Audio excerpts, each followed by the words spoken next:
ô lựu nó thở lựu tôi cháu cái nhóc cơn là nó lười cháu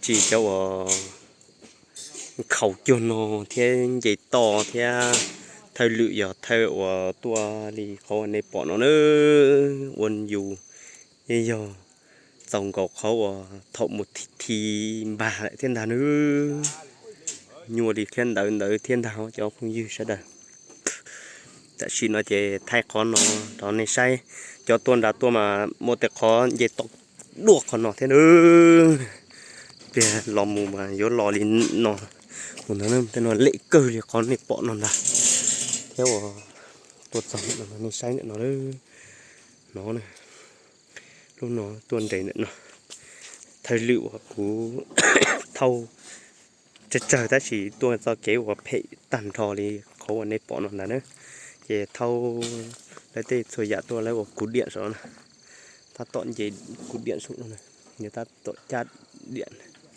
nó này chỉ thâu tua là lý nó cho lấy họ lý nó khi đầu này cho không dư sẽ đại tiền vô sai vô lấy còn nhẹ mềm mà chỉ dùng dị đi nữa cho không dư nữa tua lý nó chỉ lấy ta tọn bao lý họ ở đây bỏ lại nó thì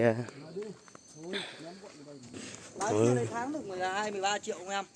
Không được đâu. Bọn nó thì tao nhiều nên bụt thêm mùa bụt sụng nó. Dù tê dù hai dạ chọn nhẹ mà cho sụng nó cũng hai dạ chọn nhẹ thế trọc không hô chín chai đi hết luôn.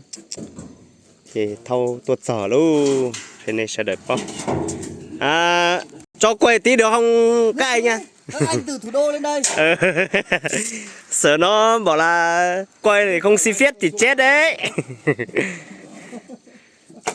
Tuột dòng tuột nó lại chỉ khi nó cho này sẽ đợi số lịch số tụ tập bao chế cho nó dày cho nó tả chế vô cho cá bảy là một chế là một giọt chế đã chơi chế chống đủ thế luôn.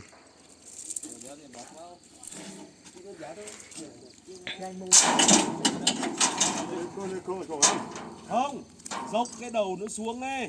Anh lên nổ máy, anh quay xong chưa? Xong rồi. Rồi anh quay một tí nữa đi.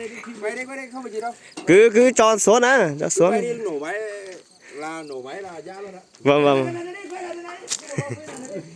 Cứ quay cho xuống đi, cho nó thở nó chủ nó biết là vết vả như thế nào nhỉ. Đúng rồi.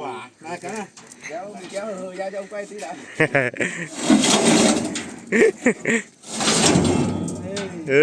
Khó khăn thế này làm việc mỗi tháng nó được một tí không đủ ăn nhỉ. Yo tao luôn chi này nó hơi bên mà xin chị đồ luôn.